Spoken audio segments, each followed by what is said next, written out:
স্বাগত শান্তবাজারে। পুরো আয়োজনের সাথে আছি আমি ইসরাত মুক্তি, আমি গালিব ইবনে রিয়াজ।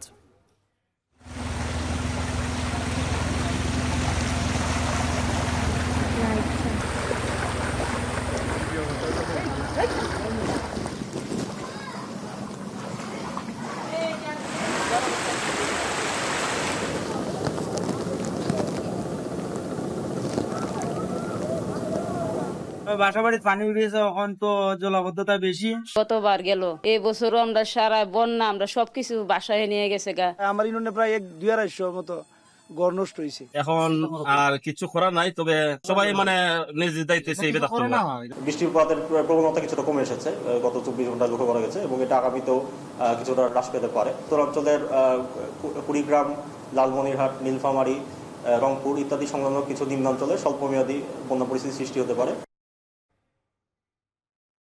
মুক্তি, গত কয়েকদিন ধরে সিলেটে যে পরিমাণে বৃষ্টি হচ্ছিল সেটা কমে এসেছে, তবে বন্যার পরিস্থিতি তেমন একটা উন্নতি হয়নি। 4 জেলায় কয়েক লাখ মানুষ পানিবন্দী এবং পূর্বাভাস কেন্দ্র বলছে যে গুরুতর বন্যার ঝুঁকি কম, তবে পানি বেড়ে উত্তরাঞ্চলে বন্যা হওয়ার শঙ্কা রয়েছে। গালিব, এ নিয়ে শান্তবাজারে রয়েছে বিস্তারিত। আমরা বলছিলাম গালিব শুরু থেকে যে টানা বৃষ্টিতে পুরো সিলেট অঞ্চল কিন্তু ভাসছে, পানিবন্দী রয়েছে লাখ লাখ মানুষ। এবং এই যে উজান থেকে নেমে আসা পাহাড়ি ঢলে সিলেট, সুনামগঞ্জ এবং মৌলভীবাজারে কিন্তু বন্যা হয়েছে, প্রচুর মানুষ ভোগান্তিতে রয়েছেন। এই যে 4 জেলায়, সেই 4 জেলায় প্রায় 18 লাখ মানুষ তারা পুরোপুরি পানিবন্দী রয়েছে, সেখানে খাবার সংকট তৈরি হয়েছে। আমাদের প্রতিনিধিদের পাঠানো তথ্য ছবি নিয়ে শামিউর রহমান শাম্মীর একটি প্রতিবেদন রয়েছে, চলুন দেখে আসি। রাস্তাঘাটে থই থই বন্যার পানি, নদী উপচে পানি ঢুকছে বাসাবাড়িতে। সড়কে কোথাও হাঁটু পানি, কোথাও আবার পানি ছুঁয়েছে কোমর। 3000-এর বেশি বর্গ কিলোমিটার এলাকা ভাসছে বানের জলে। এমন চিত্র সুনামগঞ্জের। 22-এর ভয়াল বন্যার পুনরাবৃত্তির ভয় এখন হাওরবাসীর মাঝে। সুনামগঞ্জের নদ নদীর পানি কিছুটা কমলেও এখনও বইছে বিপদসীমার উপরে। এতে প্লাবিত রয়েছে 1018টি গ্রামের 6,60,000 মানুষ। তবে ঢলের পানিতে সবথেকে বেশি ক্ষতিগ্রস্ত দোয়ারাবাজার ও ছাতক উপজেলা। সেই সাথে তলিয়ে গেছে 7 উপজেলার নিম্নাঞ্চল। এমনকি ঢলের পানিতে প্লাবিত হয়েছে পৌর শহর সহ বিভিন্ন এলাকা, যাতে তৈরি হয়েছে খাবার সংকট। রাস্তাঘাট তলিয়ে বিচ্ছিন্ন হয়ে পড়েছে সড়ক যোগাযোগ। ঘরবাড়ি ছেড়ে অনেকেই জীবন বাঁচাতে ছুটছেন আশ্রয় কেন্দ্রে। এখন পর্যন্ত জেলার 516টি আশ্রয় কেন্দ্রে উঠেছেন 18,000-এর বেশি মানুষ। বাসাবাড়িতে পানি উঠেছে, এখন তো জলাবদ্ধতা বেশি। পানি ঢুকে গেছে, জিনিসপত্র নষ্ট হইতেছে, খাওয়া দাবার অসুবিধা হইতেছে। প্রতি বছর আমাদের বন্যার দুর্ভোগ পোহাতে হয়। আর পানি তো যে আরে বাড়ে, মানুষ তো প্রচুর পরিমাণে, এখনো থাকবার জায়গা নাই যে অবস্থা। যে আশ্রয় কেন্দ্রগুলো রয়েছে, আমরা দুর্যোগ প্রস্তুতি কমিটির সভা করে মোট 516টি আশ্রয় কেন্দ্র প্রস্তুত রাখার সিদ্ধান্ত নিয়েছিলাম। সেই অনুসারে আশ্রয় কেন্দ্রগুলো খুলে দেওয়া হয়েছে। যাদের প্রয়োজন তারা আশ্রয় কেন্দ্রগুলোতে আশ্রয় নিচ্ছে। সিলেট জেলার 13 উপজেলার সবগুলোই এখন বন্যা কবলিত। নতুন করে পানি ঢুকেছে মহানগরীর 2টি ওয়ার্ড সহ 225টি গ্রামে।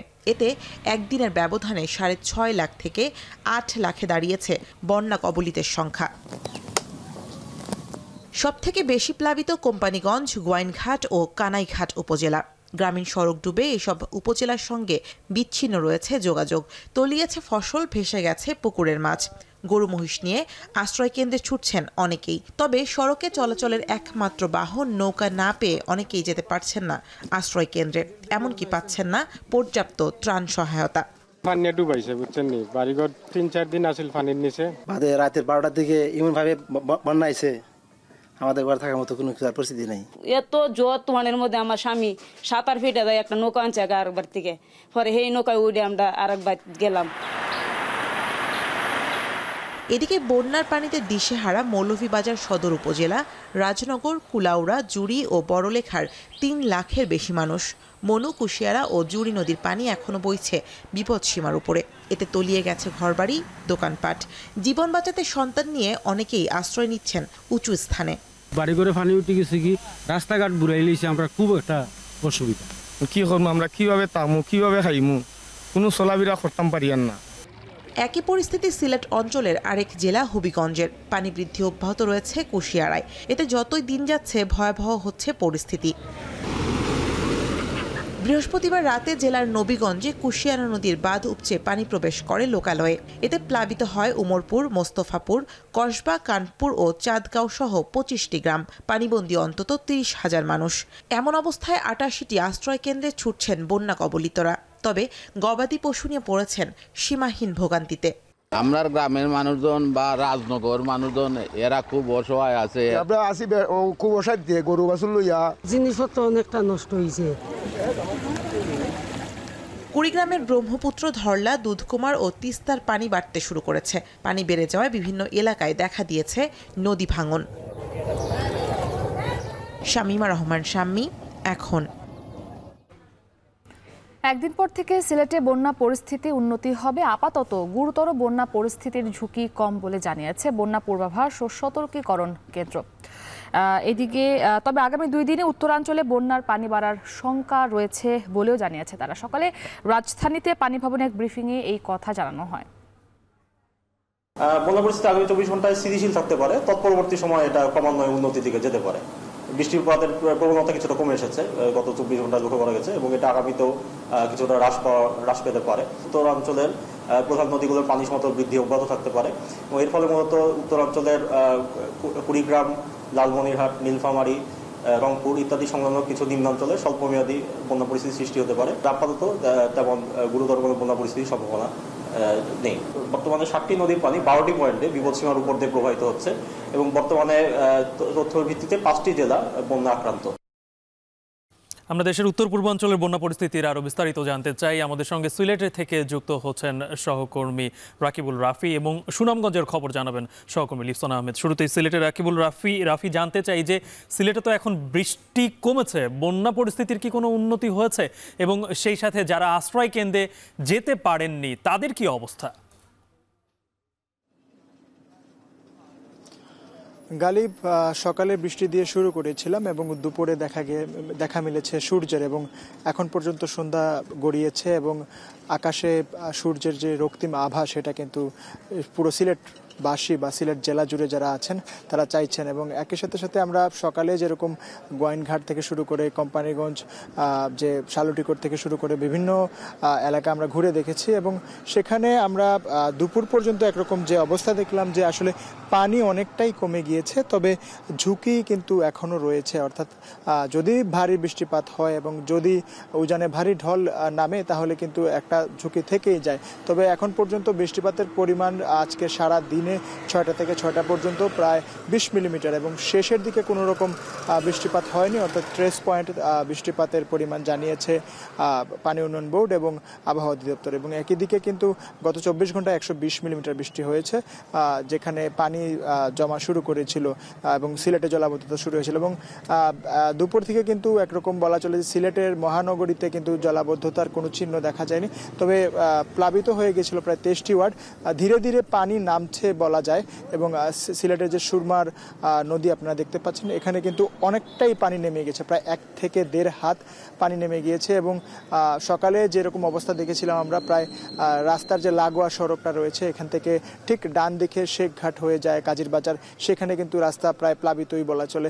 এবং আশ্রয় কেন্দ্রের কথা বলছিলেন, আশ্রয় কেন্দ্র এখন পর্যন্ত যে হিসাব আমরা জেলা প্রশাসকের কাছ থেকে পেয়েছি, আসলে তারা বলছিলেন যে প্রায় ব্যবহৃত আশ্রয় কেন্দ্রের সংখ্যা 361টি এবং এর আগে এমনি ধরা হয়েছে 698টি, অর্থাৎ প্রায় অর্ধেকেরই কম কিন্তু ব্যবহৃত হচ্ছে। এবং আশ্রয় কেন্দ্রে প্রায় আশ্রয় গ্রহণকারীর সংখ্যা 21,786, অর্থাৎ বন্যা আক্রান্তের সংখ্যার চেয়ে আশ্রয় কেন্দ্রে আশ্রয় যারা নিয়েছেন তাদের সংখ্যা খুবই নগণ্য। এবং প্রান্তিক অঞ্চলে আমরা গিয়েছিলাম, প্রান্তিক অঞ্চলে গিয়ে দেখেছি যে অনেকেই ত্রাণ পাচ্ছেন না, কোনো রকম সহায়তা পাচ্ছেন না।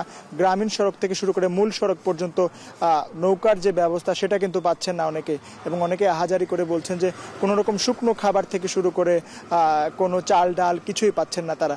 এবং এ ব্যাপারে আমরা অনেক গোয়াইনঘাটে বা কানাইঘাটের এবং কোম্পানিগঞ্জের অনেকের উপজেলা চেয়ারম্যানদের সাথে কথা বলেছি এবং তারা বলছেন যে যিনি প্রতিমন্ত্রী আছেন তিনি বলছেন যে বরাদ্দ করে দিয়েছেন, তবে এখনো হাতে আসেনি। হাতে আসলে প্রত্যন্ত অঞ্চলে তারা ত্রাণ বিতরণে একরকম তৎপর হয়ে যাবেন। তো মোটামুটি বলা চলে যে যদি বৃষ্টিপাত আর না হয় তাহলে পানিও কমতে শুরু করবে, এবং তবে ভোগান্তি যেটা রয়েছে বা ক্ষয়ক্ষতি সেটার যে বাড়তি বিষয় সেটা কিন্তু আমরা দেখতে পেয়েছি। তো এই ছিল আজকে সিলেটের বন্যা পরিস্থিতির সর্বশেষ খবরাখবর। গালিব, রাফি, এবারে আমরা একটু সুরমা নদীর পাড়ের মানুষের খবর জানতে চাই। লিপসন, আমি দেখতে পাচ্ছি যে আপনি পানির মধ্যে দাঁড়িয়ে আছেন। নতুন কোন কোন এলাকায় আসলে পানি ঢুকলো, আর আপনি যে পানির উপর মধ্যে দাঁড়িয়ে আছেন সেটা কি নতুন পানি নাকি আগের কোনো পানি, কমেছে কিনা পানি?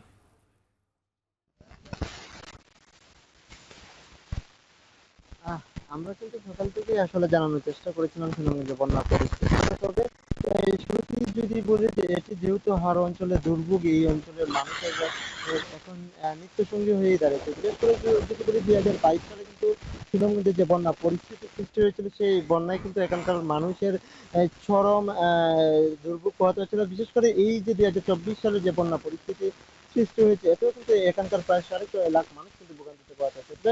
বিশেষ করে যদি বলি আজকে দুপুরের পর থেকে কিন্তু সুনামগঞ্জে বৃষ্টিপাত কম হয়েছে, সেই সাথে ভারতের যে চেরাপুঞ্জি রয়েছে সেই চেরাপুঞ্জিতেও আসলে বৃষ্টিপাত কম হওয়ায় কিন্তু আসলে যে সুনামগঞ্জের যে নদ নদীগুলো রয়েছে সেই নদীর পানি কিন্তু কমতে শুরু করেছে। বিশেষ করে যদি বলি যে আমরা পৌর শহরে যে কয়েকটি এলাকা আসলে জলের পানিতে আসলে প্লাবিত হয়েছিল, সেখান থেকে কিছুটা পানি কমেছে। পাশাপাশি যদি বলি যে এই যে নিম্নাঞ্চলে যে ঘরবাড়ি বসতিটাতে পানি উঠেছিল, সেখানেও আসলে পানি কিছুটা কমেছে। তবে দুর্ভোগ কিন্তু এখন রয়ে গেছে এই অঞ্চলের মধ্যে।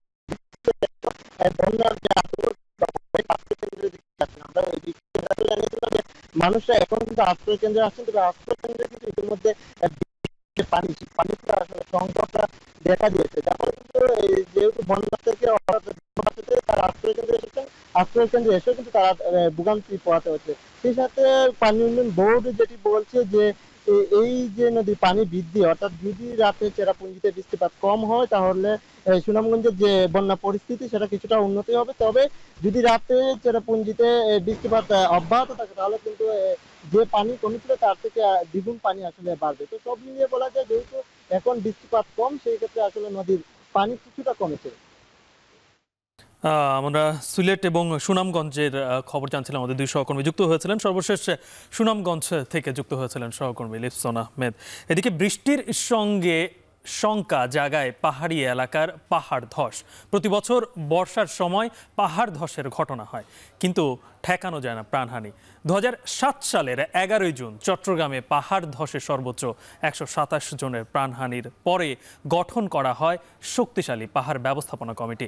ওই কমিটি 36টি সুপারিশ করলেও বেশিরভাগই বাস্তবায়ন হয়নি। বিস্তারিত জানাচ্ছেন হাজেরা শিউলি। চট্টগ্রাম নগরীতে সরকারি বেসরকারি মালিকানাধীন ঝুঁকিপূর্ণ পাহাড় রয়েছে 26টি। এসব পাহাড়ে বাস করে 6500 পরিবার। এর মধ্যে 16টি সরকারি আর 10টি ব্যক্তি মালিকানাধীন পাহাড়। তবে মৃত্যু ঝুঁকির পরেও কেন পাহাড়ের পাদদেশে ঘর তুলছে মানুষ? অনেকে বাস করছে প্রজন্মের পর প্রজন্ম, কেউ আবার মালিক বনে ঘর ভাড়া দিচ্ছেন। বসতি স্থাপনকারীরা বলছে নদী ভাঙ্গা, গৃহহীন ও বাস্তুচ্যুত মানুষ দেশের বিভিন্ন অঞ্চল থেকে এসে এখানে বসতি গড়েছে। আর পাহাড়ে বাসা ভাড়া কম হওয়ায় নিম্ন আয়ের মানুষ এসে এখানে ঠাঁই নিয়েছে। আমাদের বাসা বাড়ি নাই, এখন যদি আমাদেরকে একটা সরকার একটা বাসস্থান দিত ওইখানে আমরা চলে যেতাম। আমাদের জন্মস্থান এখানে, আমার আম্মু তারা এখানে থাকতেছে প্রায় 50-60 বছর ধরে। প্রায় এই বাসা ছাড়ি তো অন্য বাসায় যাইতে পারতেছি না, যাইলে তো আমরা টাকা দিব কোত্থেকে। অন্য জায়গায় কিভাবে থাকবো, অন্য জায়গায় ঘর ভাড়া বেশি জন্য আর কি।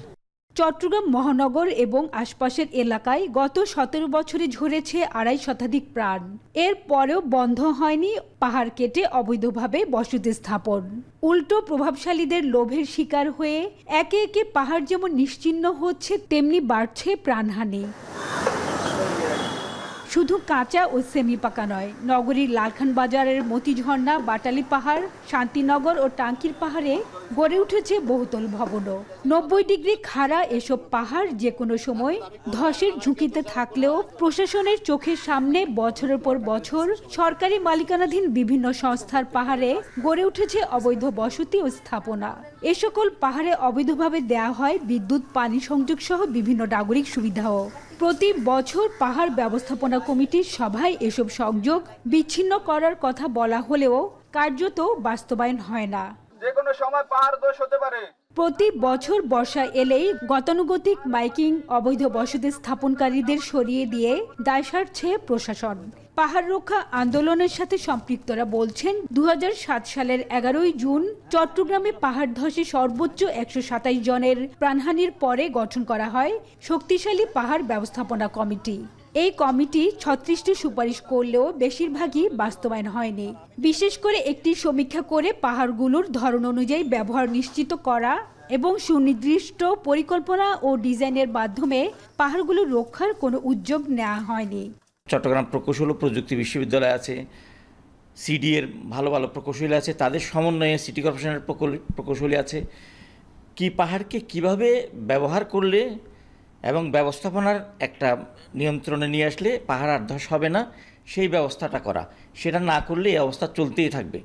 এদিকে ভারী বর্ষণে পাহাড় ধসের ঝুঁকিতে আছে 3 পার্বত্য জেলার কয়েক লাখ বাসিন্দা। বিশেষ করে বান্দরবানে গত 5 বছরে প্রাণহানি হয়েছে 63 জনের, আর রাঙ্গামাটিতে গত 8 বছরে নিহত হয়েছে 131 জন। প্রতি বছর বর্ষা এলেই প্রাণহানির সংখ্যা বাড়ে ঝুঁকিতে থাকা মানুষের মাঝে। এবারও তার ব্যতিক্রম নয়। ঝুঁকিপূর্ণ হলেও থাকতে হচ্ছে আর কি। এখন যাবে কোথায় এতগুলো মানুষ? পাহাড় ভাঙে পথ করবে ওরকম আশঙ্কাতেই আছি।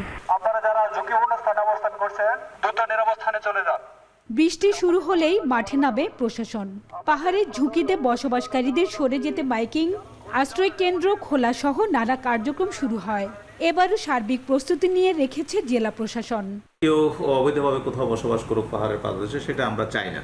কোনো প্রাণহানি হোক সেটাও আমরা চাই না। সার্বিক বিষয়াদি পর্যালোচনা করে আমরা দুর্যোগ ব্যবস্থাপনা যে কমিটিটিতে আছে সবগুলো এখানে বলা হয়েছে। তবে আমরা আবার অনুরোধ করবো আপনাদের মাধ্যমে যারা পাহাড়ের পাদদেশে বসবাস করছে তারা যেন নিরাপদ আশ্রয়ে চলে যায়। হাজেরা শিউলি, এখন চট্টগ্রাম। বিশ্বজুড়ে অর্থনৈতিক সংকট আর ফিলিস্তিন, মধ্যপ্রাচ্য সহ নানা দেশে যুদ্ধের প্রভাব এসে পড়েছে 12 লাখ রোহিঙ্গার জীবনে। রোহিঙ্গা ক্যাম্পে আন্তর্জাতিক বরাদ্দ কমেছে $159 মিলিয়ন। 7 বছরে তাদের ভরণ পোষণে বিদেশিদের $3 বিলিয়ন মার্কিন ডলারের পাশাপাশি শত শত কোটি টাকা খরচ করেছে বাংলাদেশও। প্রশ্ন উঠেছে তাদের প্রত্যাবাসনের ভবিষ্যৎ নিয়ে। আজ বিশ্ব শরণার্থী দিবসে রোহিঙ্গা ক্যাম্প ঘুরে সার্বিক চিত্র তুলে এনেছেন শোয়েব রহমান। ছবিতে ছিলেন সঞ্জয় মল্লিক। যতদূর চোখ যায় চোখে পড়ে ছোট ছোট ঝুপড়ি ঘর। বড়জোর 12 থেকে 15 ফুটের এসব ঘরে বসবাস 3 থেকে 7 জনের এক এক পরিবারের। দেশি বিদেশি দান অনুদানে চলছে সংসার। পরবাস কাঁটাতারের বেড়ায় কেমন কাটছে তাদের এ জীবন। 2017 সালে মানবিক কারণে রোহিঙ্গাদের আশ্রয় দেয় বাংলাদেশ। সেই থেকে 12.5 লাখ রোহিঙ্গার বোঝা বইছে বাংলাদেশ। যথাসাধ্য খরচ করছে অর্থ, পাশাপাশি নষ্ট হচ্ছে সম্পদও। কিন্তু বিদেশি দাতা সংস্থাগুলো সে তুলনায় কতটা কথা রেখেছে? প্রয়োজন অনুযায়ী অনুদান কি পেয়েছে বাংলাদেশ? 2017 সালে তাদের ভরণ পোষণের জন্য জয়েন্ট রেসপন্স প্ল্যান অর্থ বরাদ্দ চেয়েছিল $434 মিলিয়ন, কিন্তু সে বছর বরাদ্দ মিলেছিল $314 মিলিয়ন। ঘাটতি ছিল $119 মিলিয়ন। এরপর বছর বছর বেড়েছে ঘাটতির পরিমাণ। সবশেষ 2023 সালে ঘাটতি ছিল $334.9 মিলিয়ন। 2 বছরের ব্যবধানে বরাদ্দ কমেছে $159 মিলিয়ন। তাহলে কি দাতা সংস্থাগুলো দৃষ্টি ফিরিয়ে নিচ্ছে? ইউক্রেন ক্রাইসিসের কথা তারা বলেন, বর্তমানে ফিলিস্তিন ক্রাইসিসের কথা তারা বলছেন, সুদানের ক্রাইসিসের কথা বলছেন, আরো কিছু প্রোট্রাক্টেড ক্রাইসিস সারা পৃথিবীতে আছে, সেগুলোর কথা বলছেন। সেই জন্য তাদের ফোকাসটা শিফট হয়ে গেছে বিভিন্ন জায়গায়। সেই কথাগুলো বলে তারা মূলত ওই সাহায্যের মাত্রাটা কমিয়েছে। রোহিঙ্গাদের শীর্ষ অনুদানদাতা যুক্তরাষ্ট্র। 2023 সালে দেশটি $214 মিলিয়ন সহায়তা দেয়। এরপরই আছে ইউরোপিয়ান কমিশন, অস্ট্রেলিয়া ও যুক্তরাজ্য। দিনে দিনে ঘাটতি বাড়ায় চাপ বাড়ছে বাংলাদেশের ওপর। রোহিঙ্গাদের সুরক্ষিত করতে প্রায় 100 কোটি টাকা খরচে ক্যাম্পের চারপাশে কাঁটাতারের বেড়া দিতে হয়েছে বাংলাদেশকে। সেসবও নষ্ট করেছে রোহিঙ্গারা, যার মেরামতে আবারও প্রয়োজন হয় অর্থের। এছাড়া উজাড় হয়েছে প্রায় 12,000 একর বন, যার আর্থিক ক্ষতির পরিমাণ 2,500 কোটি টাকা। ভাসানচরে নির্মাণ হয়েছে হাজার কোটি টাকা প্রকল্পের বসতঘর। প্রত্যাবাসন তো আমাদের একমাত্র লক্ষ্য। আমরা কাজ করে যাচ্ছি তো এই লোকগুলোকে প্রত্যাবাসিত করার জন্য, তাদের নিজ দেশে যারা নিজ ভূখণ্ডে তারা যাতে ফেরত যেতে পারে। প্রতিবেশী বন্ধু রাষ্ট্র মিয়ানমার, তাদের কাছ থেকে সেরকম আমরা সাড়া পাইনি। এছাড়া অর্থ ও আধিপত্যের বিস্তারে প্রায় সংঘর্ষে জড়াচ্ছে রোহিঙ্গারা। মাদক চোরাচালান, অপহরণ, হত্যার মতো নানান অপরাধমূলক কর্মকাণ্ড স্থানীয় অর্থনীতি ও জীবনযাত্রায় তৈরি করছে বিরূপ প্রভাব। উখিয়া টেকনাফ সংলগ্ন যে এলাকাগুলো, এখানকার জনগোষ্ঠীও আস্তে আস্তে এদের সাথে একটু কিছু সম্পৃক্ত হয়ে পড়ছে, যেটা আমাদের জন্য একটা বড় একটা চ্যালেঞ্জ। এটা তো এই মুহূর্তেই এদেরকে দ্রুত আইনের ব্যবস্থায় আনা, যার জন্য আমরা কাজ করছি। এত কিছুর মাঝেও কেমন আছেন রোহিঙ্গারা জানতে আমরা যাই বালুখালী ক্যাম্পে। সেখানে কথা হয় মজিবুল্লাহ নামের এই রোহিঙ্গার সাথে। মিয়ানমারের প্রাচুর্যে ভরা জীবন রেখে উদ্বাস্তুর এ জীবন মানতে না পেরে আবেগ আপ্লুত হয়ে পড়েন তিনি। এই জায়গার মাঝে তোর তিনি 55 বছর পর্যন্ত আর মানে নাগেরা দেশ আর 15 দিন আল্লাহর রহমত কোনো কষ্ট না হয়, চলাফেরা ঠিক ব্যবহারশীল, আসা যাবে ঠিক ব্যবহারশীল। তো গুদা গাদি বেগুন সুন্দরী গড়ি নিজ সূর্যেন্দ্র মানে পালন গজি তেমন লাশ এটা এর আর হস্তফরি তো থাকি তো ইচ্ছা নাই। যদি আমরা জানার মালের হেফাজত যদি আমরা পাই আর দেশের মাঝে আর এখন তৈয়ার। বারবার প্রত্যাবাসনের উদ্যোগ নেওয়া হলেও মিয়ানমারের অনীহায় আটকে আছে সেটি। সম্প্রতি মিয়ানমারের অভ্যন্তরীণ সংঘাত এই পরিস্থিতি আরও জটিল করেছে। বর্মার সরকার আরারে জুলুম করার কারণে আর তো বাংলাদেশের মধ্যে আবুজিয়া রিফিউজি বানাবুজি পারানা হন জায়গা হইলে গেলে মেডাক জায়গা মানে আর হন বতে এদিন তো জায়গা ভারি মারা তো 24 ঘন্টা চিন্তাই পারে। সবশেষ 2022 সালে চীনের মধ্যস্থতায় 711 রোহিঙ্গাকে ফেরত নিতে রাজি হয়েছিল মায়ানমার, কিন্তু নানান জটিলতায় সেটি আলোর মুখ দেখেনি। দিন দিন বড় হচ্ছে রোহিঙ্গা জনগোষ্ঠীর আকার। বিপুল এ জনগোষ্ঠী ক্যাম্পগুলোতে মানবেতর জীবনযাপন করছেন। কেউ কেউ জড়িয়ে পড়ছেন সন্ত্রাসী কর্মকাণ্ডেও। দীর্ঘমেয়াদে এমন পরিস্থিতি আঞ্চলিক শান্তি বিনষ্ট করতে পারে বলে শঙ্কা করছে বিভিন্ন আন্তর্জাতিক সংস্থাও। এ অবস্থায় দ্রুত প্রত্যাবাসন নিশ্চিতে আঞ্চলিক শক্তিগুলোকে একসাথে কাজ করার পরামর্শ বিশেষজ্ঞদের। কক্সবাজারের উখিয়ার বালুখালী ক্যাম্প থেকে শোয়েব রহমান, এখন। সান্ধ্যবাজারে নিচ্ছে একটা বিরতি, ফিরছি একটু পর, সাথেই থাকুন।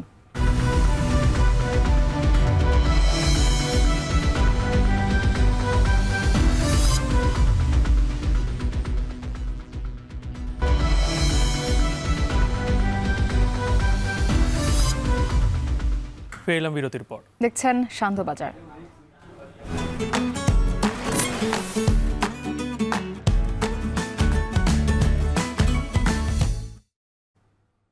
ঈদের ছুটি শেষে কর্মস্থলে ফিরতে শুরু করেছেন মানুষ, তবে এখনও ভিড় কিছুটা কম।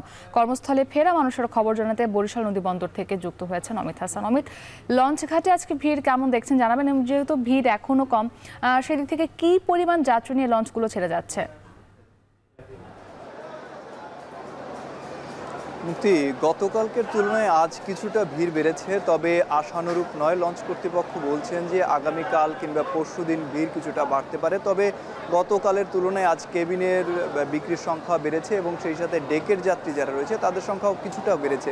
তবে এক একটি লঞ্চের যে পরিমাণ যাত্রী ক্ষমতা সে পরিমাণ ভিড় কিন্তু আজকে নেই বলছেন যারা সংশ্লিষ্ট লঞ্চ কর্তৃপক্ষ রয়েছেন তারা। তবে আপনাকে যদি একটু দেখাই, বরিশালে থেকে কিন্তু আজকে ঢাকাগামী যে লঞ্চগুলো রয়েছে সেগুলোতে যাত্রী সংখ্যা কিছুটা বেড়েছে এবং টার্মিনালেও কিন্তু যাত্রীদের ভিড় রয়েছে। বরিশাল থেকে আজকে 7টি লঞ্চ কিন্তু ঢাকার উদ্দেশ্যে রওনা দিয়েছে। গতকালকের চেয়ে একটি লঞ্চ কিন্তু আজকে বাড়ানো হয়েছে। এছাড়া 2টি লঞ্চ লঙ্ঘন করা রয়েছে। যদি যাত্রীর চাপ বাড়ে সেক্ষেত্রে সেই লঞ্চ দুটিও কিন্তু ঢাকার উদ্দেশ্যে রওনা দিবে। এছাড়া ঝালকাঠি থেকে একটি লঞ্চ আসার কথা রয়েছে যেটি চাঁদপুর হয়ে ঢাকা যাবে। সেই যাত্রীরাও কিন্তু টার্মিনালে আসলে ভিড় করছেন এবং লঞ্চ কর্তৃপক্ষ যেটি বলছে, পদ্মা সেতুর চালুর পর থেকে লঞ্চের যাত্রী কিছুটা কমেছে। সড়কপথেই যাত্রীরা আসলে ঢাকার পথে চলে যাচ্ছে এবং একই সাথে যদি আরেকটু বলি যে আবহাওয়া খারাপ, যার কারণে কিন্তু লঞ্চে ভিড় কিছুটা কম বলেও জানিয়েছেন লঞ্চ কর্তৃপক্ষ এবং যাত্রীরা বলছেন যে আগের তুলনায় ভিড় কম থাকায় তারা কিছুটা স্বাচ্ছন্দ্যে যাচ্ছেন এবং ভাড়াও তুলনামূলক আগের তুলনায় 100 টাকা কিন্তু বেড়েছে ডেকের যারা যাত্রী রয়েছেন তাদের, এবং 400 টাকা করে নেওয়া হচ্ছে, এবং যারা কেবিনের যাত্রী রয়েছেন তাদের কিন্তু 200 টাকা করে বাড়তি গুনতে হচ্ছে। তবে এই ভাড়া কিন্তু সরকার নির্ধারিত যে ভাড়া তার থেকে কিছুটা কম বলে জানাচ্ছেন লঞ্চ কর্তৃপক্ষ। এবং বিআইডব্লিউটিএ কর্মকর্তারা যেটি বলছেন যে লঞ্চে যাতে অতিরিক্ত যাত্রী বোঝাই না করা হয় সেক্ষেত্রে কিন্তু তারা পর্যাপ্ত তদারকি করছেন। এছাড়া দুর্ঘটনা এড়াতে লঞ্চে ঘাটে কিন্তু বিআইডব্লিউটির যারা সদস্য রয়েছেন তারা তদারকি করছেন। এছাড়া জেলা প্রশাসন থেকে নির্বাহী ম্যাজিস্ট্রেট যারা রয়েছেন এবং নৌ কর্তৃপক্ষ যারা রয়েছেন তারা কিন্তু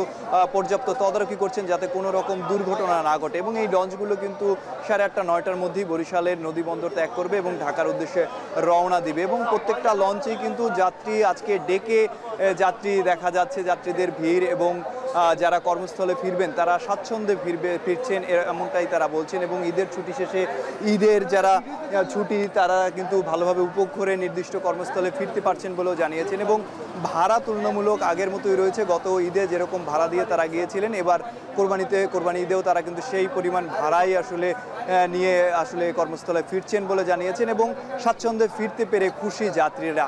তো বরিশাল নদীবন্দর থেকে এই ছিল আমার কাছে সর্বশেষ মুক্তি। ঘরে ফেরা মানুষের খবর জানাতে আমাদের সঙ্গে বরিশাল থেকে যুক্ত ছিলেন সহকর্মী অমিত হাসান। ঈদুল আজহার ছুটি শেষে চালু হয়েছে সরকারি বেসরকারি অফিস, তাই কর্মস্থলে যোগ দিতে ঢাকায় ফিরতে শুরু করেছে মানুষ। অন্যদিকে ঈদে পরিবারের সঙ্গে উদযাপনের সুযোগ না পেলেও ঈদ শেষেই স্বজনদের টানে বাড়ি ফিরছেন অনেকে। আরও জানাবেন বায়েজিদ সাদ। প্রিয়জনের সাথে ঈদ উদযাপন শেষে ঢাকায় ফিরতে শুরু করেছে কর্মজীবী মানুষ। বুধবার থেকে ঢাকায় ফিরতে শুরু করেছে নগরবাসী, তবে বৃহস্পতিবার এ সংখ্যা কিছুটা বেশি। কোরবানির ঈদের ছুটি শেষে খুলেছে সরকারি বেসরকারি অফিস, আদালত, ব্যাংক সহ আর্থিক প্রতিষ্ঠানগুলো। ফলে কর্মস্থলে যোগ দিতে বিভিন্ন জেলা থেকে ঢাকায় ফিরে আসছেন মানুষ। কমলাপুর রেলওয়ে স্টেশনে সকাল থেকেই ছিল যাত্রীদের চাপ। সারা দেশ থেকে আন্তজেলা ও লোকাল মিলে 20টি ট্রেন এসেছে স্টেশনে। সবগুলো ট্রেনই ছিল যাত্রীতে ভরপুর। বাড়তি চাপ না থাকায় যাত্রীরা ফিরছেন নিরাপদে ও স্বস্তিতে। পরিবার পরিজনের সাথে ঈদ করতে পেরে খুশি সবাই। তারা বলছেন ঈদ যাত্রা ছিল নির্বিঘ্ন। যদিও আমার ভার্সিটি রবিবারে খোলা, তারপরেও একটু 2 দিন সময় নিয়ে চলে আসছি যে হলে পড়াশোনার একটা ব্যাপার আছে। না, আলহামদুলিল্লাহ ভোগান্তি হয়নি, যেহেতু যদি ইন্টারসিটিতে আসতাম ভোগান্তি হতো। এদিকে বৃহস্পতিবারও বাড়ি ফিরেছেন অনেকে। ভিড় আর ভোগান্তি এড়াতেই ঈদের পর ঢাকা ছাড়ছেন তারা। বৃদ্ধ আম্মা আছে আর আমার ছেলে আছে এবং ভাতিজি আছে, এদেরকে নিয়ে যাচ্ছে। ছুটি ছিল না একটা কারণ ছিল, আর তখন চাপ ছিল। আর এখন যেহেতু টিকিট পাওয়া যাচ্ছে আর সবকিছু নিরিবিলি ফ্রি, মানে মোটামুটি তো আছে, তখন এত ভিড়ের মধ্যে তো আর যাওয়া সম্ভব না। অনেক ভিড়ের কারণে বাচ্চা কাচ্চা নিয়ে যেতে পারি নাই, এখন একটু ভিড় কমছে, এই কারণে একটু বাসায় যাচ্ছি সবার সঙ্গে দেখা করার জন্য। ঢাকায় ফেরা যাত্রীদের সুবিধায় চলাচল করবে 3টি স্পেশাল ট্রেন। বৃহস্পতিবার কিছুটা কম থাকলেও শুক্রবার যাত্রীচাপ আরও বাড়বে বলে জানান এই কর্মকর্তা। আসার সময়ে সেম আমাদের ব্যবস্থাপনা আছে এবং আমি আশা করি যাত্রীরা স্বাচ্ছন্দ্যে যেমন ঈদ করতে বা ঢাকা থেকে বিভিন্ন গন্তব্যের উদ্দেশ্যে ছেড়ে গিয়েছে এবং ঢাকাও এসে স্বাচ্ছন্দ্যে ফিরতে পারবে। এছাড়া বাস যোগেও ঢাকায় ফিরছেন অনেক যাত্রী। ফিরতি ঈদ যাত্রা শুরু হলেও ঢাকামুখী মানুষের ঢল তেমনভাবে শুরু হয়নি বলে জানিয়েছেন পরিবহন চালকরা। আগামী কয়েকদিনে চাপ বাড়বে বলে প্রত্যাশা তাদের। ঈদে বাড়ি গেছিলাম, সবার সাথে ঈদ করছি, মজা করছি, কাজ শুরু হয়েছে তাই চলে আসছি। কর্মের তাগিদে, পেটের তাগিদে আমরা ফিরে এসেছি। যে পরিমাণ তুলনামূলক ছিল সে পরিমাণ যাত্রী আসতেছে না, তবে আগামী দিন বা পরশু দিনে তুলনামূলক যাত্রী চাপ বাড়বে। ঢাকায় ফেরা যাত্রীদের মধ্যে চাকরিজীবী যেমন আছেন, তেমনি শিক্ষার্থী ও সীমিত আয়ের শ্রমজীবী মানুষদের সংখ্যাও ছিল বেশি।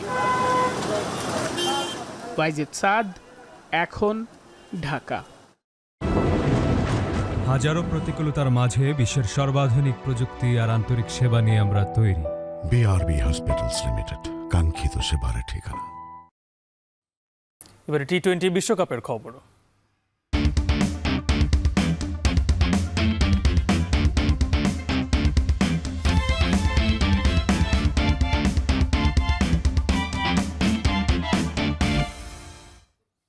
সুপার 8-এর লড়াই মাঠে নামছে বাংলাদেশ। প্রথম ম্যাচেই শক্তিশালী অস্ট্রেলিয়ার মুখোমুখি হচ্ছে শান্তর দল।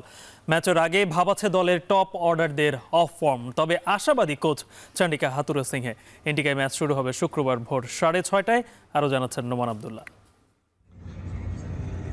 দেড় যুগ পর সেরা আটে পৌঁছানো বাংলাদেশের সামনে কঠিন চ্যালেঞ্জ। প্রথম ম্যাচেই প্রতিপক্ষ বিশ্ব চ্যাম্পিয়ন অস্ট্রেলিয়া, যাদেরকে বিশ্ব আসরে কখনোই হারানো হয়নি টাইগারদের। টি-20 বিশ্বকাপেও দুই দলের দেখা হয়েছে 5 বার, প্রতিবারই হাসি মুখে মাঠ ছেড়েছে অজিরা। বিশ্বকাপ যাত্রার আগে নানামুখী সংকটে হতাশায় নিমজ্জিত বাংলাদেশ দল এখন অনেকটাই উজ্জীবিত। ছোট সংস্করণের বিশ্বকাপে প্রথমবার 3টা জয়ের স্বাদ পেয়েছে দল। কঠিন গ্রুপের বাধা ডিঙিয়ে সেরা আটে জায়গা করে নিতে কম কাঠখড় পোহাতে হয়নি মুস্তাফিজ, তানজিম সাকিবদের। তবে যুক্তরাষ্ট্র আর কিংসটাউনের উইকেটও কম চ্যালেঞ্জ জানায়নি টাইগারদের। সেসব উইকেটে ব্যাটারদের ধারাবাহিক ব্যর্থতা হাথুরু সিংহের কপালে চিন্তার ভাঁজ ফেলছে নিশ্চিতভাবেই।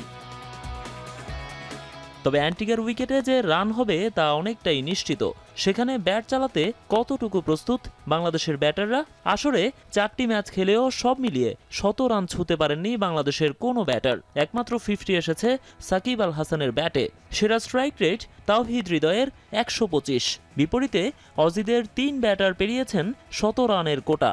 6 ব্যাটসম্যানের 4 জনেরই স্ট্রাইক রেট 140-এর উপরে। এদের মধ্যে মার্কাস স্টয়নিস খেলছেন 190-এরও বেশি স্ট্রাইক রেটে। তবে বাংলাদেশের অ্যাটাকে আছে আসরের সবচেয়ে কম খরচে বোলার মুস্তাফিজুর রহমান। তানজিম সাকিব, তাসকিনরাও আস্থার প্রতিদান দিচ্ছেন। দলের চাহিদা অনুযায়ী ব্রেক থ্রু দিচ্ছেন লেগ স্পিনার রিশাদ হোসেন।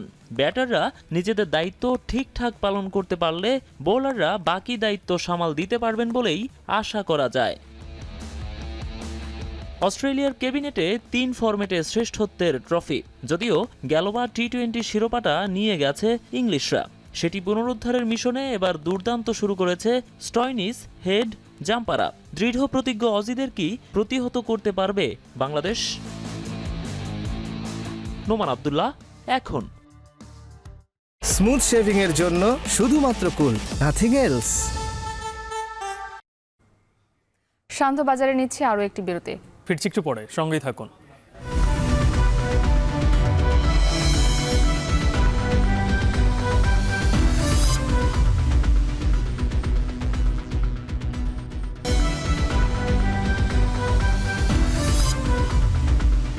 বিরতির পর আবারও ফিরে এলাম। দেখছেন শান্ত বাজার। মূল্যস্ফীতি 6.5% নামানোর চ্যালেঞ্জ রয়েছে নতুন অর্থ বছরের প্রস্তাবিত বাজেটে। তাই কৃষি পণ্য উৎপাদনে খরচ কমানো ও সরবরাহ স্বাভাবিক রাখার পরামর্শ দিয়েছে জাতিসংঘ। এ প্রসঙ্গে অর্থমন্ত্রী প্রতিক্রিয়ায় জানান, বিদেশি ঋণ পেতে হলে ভর্তুকি ব্যবস্থাপনায় দাতা সংস্থার পরামর্শ অনুযায়ী চলতে হয় বাংলাদেশকে। আরও জানাবেন আতাউর নিয়ন। কিছুতেই বাগে আসতে চাইছে না মূল্যস্ফীতি। গেল কয়েক বছর ধরেই যা নিয়ন্ত্রণের চ্যালেঞ্জ নিয়েছে সরকার, তবু বাজারে গিয়ে পকেটের স্বস্তি নেই স্বল্প আয়ের মানুষের। করোনার পর দেশে দেশে যুদ্ধের কারণে গত বছর অক্টোবরে খাদ্যের মূল্যস্ফীতি বেড়ে দাঁড়ায় 12.56%। এরপর নিত্য প্রয়োজনীয় পণ্যে ভর্তুকি ও করছাড়, ডলারের মূল্য বৃদ্ধি, রিজার্ভ ও ডলার সংকট কমাতে রেমিটেন্সের প্রণোদনা এবং 9/6 সুদের সিদ্ধান্ত থেকে বের হয়ে আসে সরকার। এরপর মূল্যস্ফীতি কিছুটা কমলেও তা চলতি বছরের মে মাসে আবার বেড়ে হয়েছে 10.76%। এরই প্রেক্ষিতে ছুটে চলা মূল্যস্ফীতি 6.5% নামিয়ে আনতে নেওয়া হয় আগামী 24-25 অর্থ বছরের বাজেট পরিকল্পনা। বিগত বাজেটগুলোর তুলনায় যা 9,92,000 কোটি টাকা হওয়ার কথা, তা হয়েছে 7,97,000 কোটি টাকা। আর তাই এই বাজেটকে বলা হয়েছে পরিমিত বাজেট। তাই এই বাজেটে উন্নয়ন ব্যয় কমানো এবং সুদের হার বাড়ানো সহ যেসব পদক্ষেপ নেওয়া হয়েছে তা মূল্যস্ফীতি আর বাড়তে দিবে না বলে জানান বক্তারা। বৃহস্পতিবার আগামী বাজেটে বৈশ্বিক প্রেক্ষাপটে বাংলাদেশের অর্থনীতি, প্রবৃদ্ধি, মুদ্রাস্ফীতি, খাদ্য ও পুষ্টি নিরাপত্তা নিয়ে আলোচনায় এসব কথা জানান তারা। সেটা আমরা দেখতে পাচ্ছি যে ব্যাপক পরিমাণে বেড়েছে। আলোচনায় বলা হয়, ব্যয় কমানোর বাজেট হওয়ায় উন্নয়ন ব্যয় 2,65,000 কোটি টাকা নির্ধারণ করা হয়েছে, যার প্রভাব মূল্যস্ফীতি কমাতে সাহায্য করবে। আমরা 5 বছরের জন্য প্রক্ষেপণ করি বাজেটের আকার কি হবে। সেক্ষেত্রে খেলাপি ঋণ, অর্থ পাচার বন্ধ, ব্যাংক খাতের সমস্যা সমাধানে একীভূতকরণ ও অফশোর ব্যাংকিংয়ে নজর দিতে হবে বলে জানান সাবেক পরিকল্পনা প্রতিমন্ত্রী। যা ঋণ দেওয়া আছে তার 22% ডিস্ট্রেস লোন, এটা হলো প্রকৃত ব্যাপারটা। তো 22% ডিস্ট্রেস লোন হলে আমার তো কস্ট অফ ক্যাপিটাল অনেক বেড়ে যাচ্ছে, কস্টের তো স্ক্যারসিটি বেড়ে যাচ্ছে। এইটাও আমাদের ঋণ খেলাপিটা কীভাবে কমানো যায়, এটা একটা চিন্তায় আমাদের রাখতে হবে। মার্জারের ফলাফল অনিশ্চিত, মানে খারাপ ব্যাংকে পদ্মার সঙ্গে নিয়ে এখন একটা ভালো ব্যাংকে, এখন ভাঙ্গা ঘরের ধাক্কায় ভালো ঘর পড়ে যায় কিনা এটা আমার হিসাবে রাখতে হবে। সেই সাথে আগামী বাজেটে কৃষি পণ্যের উৎপাদন থেকে বাজার ব্যবস্থা পর্যন্ত সঠিক পদক্ষেপ এবং সবার জন্য খাদ্য ও পুষ্টি নিশ্চিত করার পরামর্শ দিয়েছেন জাতিসংঘের খাদ্য ও কৃষি সংস্থার এই প্রতিনিধি। The financial year 24-25 makes substantial provisions for agriculture and food security. We must remain vigilant and proactive. এদিকে সার ও জ্বালানি তেল কেনার কারণে রিজার্ভ 40 থেকে কমে $20 বিলিয়ন নেমেছে বলে জানান বাণিজ্য প্রতিমন্ত্রী। তাই কৃষি পণ্যে উৎপাদন খরচ কমাতে কাজ করার প্রয়োজন বলে জানান তিনি। যে মূল্যে আমাদের সার কিনে কৃষককে সার দিতে হয়েছে, $48 বিলিয়ন যে রিজার্ভ, এটা কিন্তু হাওয়ায় চলে যায় নাই। 48 বিলিয়ন থেকে আমরা হিসাব করে দেখেছি যে এই যে আজকের এই পর্যায়ে প্রায় 20 বিলিয়নে আসার পিছনে $14 বিলিয়ন এক্সেস টাকা আমার দিতে হয়েছে শুধুমাত্র এই যে ফার্টিলাইজার এবং উচ্চ মূল্যে তেল আমদানি করার জন্য। অপরদিকে বিশ্বব্যাংক থেকে টাকা নিতে তাদের কথা শুনতে হবে বলে জানিয়েছেন অর্থমন্ত্রী। বাজেট নিয়ে যেসব পরামর্শ দেওয়া হয়েছে তা পুনর্বিবেচনা করা হবে বলে জানান তিনি। আমার তো টাকা লাগবে বিশ্বব্যাংকে, খালি বলে দিলে তো হলো না যে বিশ্বব্যাংকের কথা মতো চলছে, তা আপনি চালান না, আপনি দেন টাকা, কাজেই বিশ্বব্যাংকের কথা শুনতে হবে। মূল্যস্ফীতি নিয়ন্ত্রণে কৃষি ও খাদ্যের সরবরাহ বাড়ানো এবং আমদানি সহজীকরণের পরামর্শ দিয়েছেন বিশ্লেষকরা। এছাড়া দাম বাড়িয়ে এককভাবে ব্যবসায়ীরা যেন সুবিধা নিতে না পারে সে বিষয়ে কার্যক্রম বাড়ানোর পরামর্শ দেন তারা। সরকার একেবারে জনবান্ধব সরকার। আতাউর নিয়ন, এখন, ঢাকা। এলডিসি থেকে উত্তরণ পরবর্তী চ্যালেঞ্জ মোকাবেলায় বাংলাদেশের বর্তমান রিজার্ভ যথেষ্ট নয় বলে মনে করছেন অর্থনীতিবিদরা। সব চ্যালেঞ্জ মোকাবেলা করে ব্যবসা খাত ও সার্বিক অর্থনীতির অগ্রগতি করতে হলে রপ্তানি উৎপাদন বাড়ানোর বিকল্প নেই বলে মনে করছেন তারা। এজন্য নতুন রপ্তানি বাজার তৈরির আশ্বাস বাণিজ্য মন্ত্রণালয়ের। বিস্তারিত মাঝার মাহবুবের প্রতিবেদনে। বাংলাদেশের কাস্টমস হয়ে প্রায় ১৫০০ এইচএস কোডের পণ্য রপ্তানি হয়, আর মোট রপ্তানি আয়ের ৮৫% আসে গার্মেন্টস পণ্য থেকে। এলডিসি গ্র্যাজুয়েশন পরবর্তী আন্তর্জাতিক সুযোগ সুবিধা থেকে বাদ পড়লে উৎপাদন খাত যে চ্যালেঞ্জের মুখে পড়বে তা নিয়ে এখনই ভাবতে হচ্ছে সরকারকে। এ অবস্থায় ব্যবহারযোগ্য রিজার্ভ দাঁড়িয়েছে $13 বিলিয়ন, যা দিয়ে সর্বোচ্চ ৩ মাস আমদানি করে চলতে পারবে দেশ। এ অবস্থায় অন্তত 7 মাসের রিজার্ভ না থাকলে তাকে ঝুঁকিমুক্ত বলতে চান না অর্থনীতিবিদরা। আর রিজার্ভ বাড়াতে গার্মেন্টস নির্ভর না থেকে বাড়াতে হবে রপ্তানিযোগ্য পণ্য ও তার মার্কেট শেয়ার। 3.5 মাসের import cover is not enough, stabilising the foreign exchange reserve is not enough. আমাদের অ্যাটলিস্ট 5 মাস না গেলে this foreign exchange reserve is not what you call comfortable zone.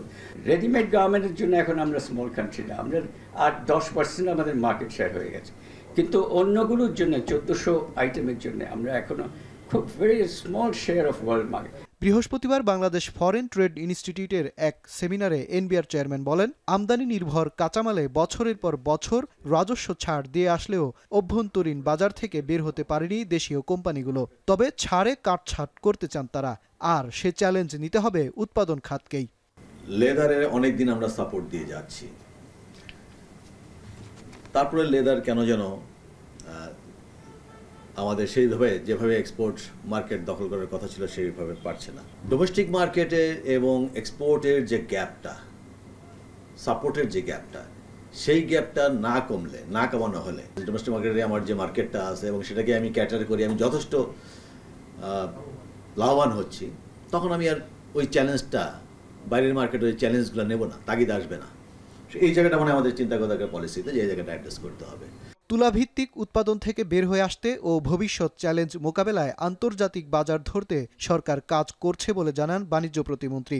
বিভিন্ন ধরনের ট্রেড এগ্রিমেন্ট, যেটা আজকে কিনিউট স্পিকার বললেন যে ভিয়েতনাম যেভাবে এফটিএ করে দেশকে অগ্রগতি করেছে, আমরা ফরেন ডাইরেক্ট ইনভেস্টমেন্ট প্রমোট করছি, বাট সেই রকম আশানুরূপ সারা আমরা পাচ্ছি না। 2 দশক পর নতুন রপ্তানি নীতি করেছে সরকার। এটি বাস্তবায়নে সব খাতকেই একসঙ্গে কাজ করার পরামর্শ সংশ্লিষ্টদের। বিশেষ অতিথি হিসেবে। মাঝার মাহবুব, এখন ঢাকা। সময় হলো আরো একটি ছোট্ট বিরতির। ফিরছি একটু পরে, সঙ্গেই থাকুন।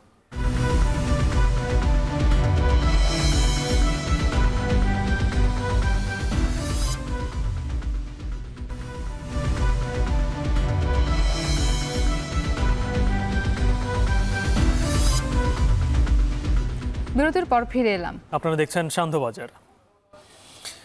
এবারে দেশের বাইরের খবর। ভারতের রাজধানী দিল্লিতে তীব্র তাপ প্রবাহে প্রাণ গেছে কমপক্ষে 20 জনের। পরিস্থিতির ভয়াবহতায় অগ্রাধিকার ভিত্তিতে হাসপাতালগুলোকে রোগী ভর্তির নির্দেশ দিয়েছে কেন্দ্রীয় সরকার। গরমের তীব্রতায় রেকর্ড ছুঁয়েছে বিদ্যুতের চাহিদা। আরও জানাচ্ছেন নুজহাত কামাল। মঙ্গলবার 6 বছরের মধ্যে উষ্ণতম রাত পার করে ভারতের রাজধানী দিল্লির বাসিন্দারা। রাতের সর্বনিম্ন তাপমাত্রা পৌঁছেছিল 34 ডিগ্রি সেলসিয়াসে। রেকর্ড ছুঁয়েছিল বিদ্যুতের চাহিদাও সর্বকালের সর্বোচ্চ। চলতি বছর স্বাভাবিকের চেয়ে দ্বিগুণের বেশি দাবদাহের কবলে পড়েছে ভারতের উত্তর পশ্চিম ও পূর্বাঞ্চল। মার্চ থেকে বেশ কয়েকবার তাপমাত্রার পারদ 50 ডিগ্রি ছাড়িয়েছে দিল্লি আর মরুর রাজ্য রাজস্থানে। বিরামহীন তাপপ্রবাহের জেরে ভারতের উত্তরাঞ্চলে লাফিয়ে বাড়ছে হিটস্ট্রোকের রোগীর সংখ্যা। চলতি গ্রীষ্মে শুধু রাজধানী দিল্লির প্রধান 3টি হাসপাতালেই প্রাণ গেছে কমপক্ষে 20 জনের। সরকারি রাম মনোহর লোহিয়া হাসপাতালে গত 24 দিনে গরমজনিত অসুস্থতা নিয়ে ভর্তি হয়েছে 47 জন। पिछले 2 दिनों में हमारे पास काफ़ी मरीज़ आए हैं, लगभग 22 मरीज़ आए हैं टोटल, जिसमें 5 मरीज़ों की मौत भी हो गई है सस्पेक्टेड हीट स्ट्रोक की वजह से। एंड जो बाकी पेशेंट्स हैं उसमें करीबन 12-13 पेशेंट्स वेंटिलेटर पे हैं, अभी भी क्रिटिकल हैं। পরিস্থিতির ভয়াবহতায় বুধবার থেকে অগ্রাধিকার ভিত্তিতে হাসপাতালগুলোকে রোগী ভর্তির নির্দেশ দিয়েছে কেন্দ্রীয় সরকার। জলবায়ু পরিবর্তন ও বৈশ্বিক উষ্ণতা বৃদ্ধির প্রভাবে চলতি গ্রীষ্মে পুরো এশিয়ার বিস্তীর্ণ অঞ্চলের ওপর দিয়ে বইছে তাপপ্রবাহ। অসহনীয় গরমে বিপর্যস্ত কয়েকশো কোটি মানুষ। নুজহাত কামাল, এখন বিশ্ব। জ্বালানি তেল রপ্তানিতে পশ্চিমাদের উপর নির্ভরশীল হলেও এখন বিকল্প বাজার খুঁজে নিয়েছে রাশিয়া। সামরিক, কূটনৈতিক আর অর্থনৈতিক সম্পর্ক জোরদারে এখন এশিয়ার দেশগুলোর দিকে ঝুঁকছে রুশ প্রেসিডেন্ট ভ্লাদিমির পুতিন। বিশ্লেষকরা বলছেন, অর্থনৈতিক আর সামরিকভাবে এশিয়ার সঙ্গে সম্পর্ক জোরদারে বিপাকে পড়তে পারে পশ্চিমা বিশ্ব। তৈরি হতে পারে ন্যাটোর মতো নতুন কোনো জোট। ঈশিতা ব্রহ্ম জানাবেন বিস্তারিত। ইউক্রেনে সেনা অভিযান শুরুর পর বাণিজ্য ও কূটনৈতিক দিক থেকে রাশিয়াকে কোণঠাসা করে রেখেছে পশ্চিমা বিশ্ব। কিন্তু উল্টো চাল দিল পুতিন সরকার। যুক্তরাষ্ট্র ইউরোপকে বুড়ো আঙ্গুল দেখিয়ে রাশিয়া এখন ঝুঁকছে এশিয়ার দিকে। সংবাদ মাধ্যম CNN বলছে, উত্তর কোরিয়া সফরে কিম জং উন যেভাবে ভ্লাদিমির পুতিনকে স্বাগত জানিয়েছেন, তাতে এটা স্পষ্ট যে পুতিন এখনও পুরো বিশ্বে কোণঠাসা হননি। এখনও অনেক দেশে তার উপস্থিতি, প্রভাব আর গ্রহণযোগ্যতা রয়েছে। মূলত যুক্তরাষ্ট্রের সাম্রাজ্যবাদের বিরুদ্ধে শক্ত অবস্থানই পিয়ংইয়ং ও মস্কোকে এক সূত্রে বেঁধেছে। পশ্চিমা বিশ্বকে টেক্কা দিতে সামরিক সক্ষমতা নিয়ে প্রস্তুত দুই দেশের মধ্যে স্বাক্ষরিত চুক্তির অন্যতম হলো, কোনো দেশ যদি হঠাৎ সামরিক আগ্রাসনের শিকার হয়, সঙ্গে সঙ্গে সমরাস্ত্র দিয়ে সহযোগিতা দেবে আরেক দেশ। যেই অনুশাসন রয়েছে ন্যাটো সদস্যভুক্ত সব দেশের মধ্যেই। প্রতিরক্ষা বিশ্লেষকরা বলছেন, যৌথভাবে সামরিক মহড়া চালাতে পারে দুই দেশ, তৈরি করতে পারে ন্যাটোর মতো নতুন প্রতিরক্ষা জোট, যে জোটে ভবিষ্যতে যুক্ত হতে পারে আরও অনেক দেশ। এই চুক্তিকে উদ্বেগজনক হিসেবে দেখছেন সামরিক বিশ্লেষকরা, কারণ সামরিক সমঝোতার মানে উত্তর কোরিয়ার কারখানা থেকে সমরাস্ত্র যেতে পারে ইউক্রেনের যুদ্ধের ময়দানে, যেহেতু পুতিন আছেন অস্ত্রের সংকটে। কোরিয়ার গবেষকরা বলছেন, আন্তর্জাতিক সম্প্রদায়কে জানান দিতে যে দুই দেশের কোনো দেশই কোণঠাসা নয়, সেজন্য এই সফর জরুরি হলেও সামরিক সমঝোতার একটা সীমা থাকা প্রয়োজন ছিল। এই সামরিক সমঝোতা বিশ্বের জন্য হুমকির কারণ হতে পারে। 이번 북러 정상회담의 가장 큰 것은 역시 상징성이다. 김정은의 입장에서는 외교적인 고립과 또 국제사회에서의 불량국가라는 이미지를 쇄신하기 위해서 এদিকে সংবাদ মাধ্যম বিবিসি ও আল জাজিরা বলছে ভিয়েতনামের সঙ্গে রাশিয়ার বন্ধুত্ব অনেক পুরনো। যদিও পশ্চিমা বিশ্বের সঙ্গে সম্পর্ক জোরদারে ভিয়েতনাম গুরুত্ব দিচ্ছে, কিন্তু রাশিয়ার সঙ্গে ঐতিহাসিক সম্পর্কও ভিয়েতনামের কাছে প্রাধান্য পায়। 1950 সালের নর্থ ভিয়েতনাম থেকে এখনকার ভিয়েতনাম পর্যন্ত সাবেক সোভিয়েত ইউনিয়নের অর্থনৈতিক আর সামরিক সমর্থন অব্যাহত আছে এখন পর্যন্ত। বর্তমানে ভিয়েতনামের অর্থনীতি বিশ্বের শক্তিশালী অবস্থান গড়ে নিয়েছে। অন্যদিকে বাণিজ্যিক অংশীদার হিসেবে রাশিয়া পেছনে পড়ে গেছে চীন, এশিয়া, যুক্তরাষ্ট্র আর ইউরোপের কাছে। অথচ ভিয়েতনাম এখনও দক্ষিণ চীন সাগরে রুশ কোম্পানির সঙ্গে জ্বালানির অনুসন্ধান চালাচ্ছে রাশিয়ার যন্ত্রপাতি দিয়েই, যে কারণে ভিয়েতনামের সঙ্গে রাজনৈতিক ও কূটনৈতিক সম্পর্ক জোরদারে আগ্রহী Russia. The difference is that Vietnam is not a formal military ally and does not provide military support to Russia, but is heavily dependent on Russia for its past military equipment. But they have relationships in oil and gas exploration in the South China Sea.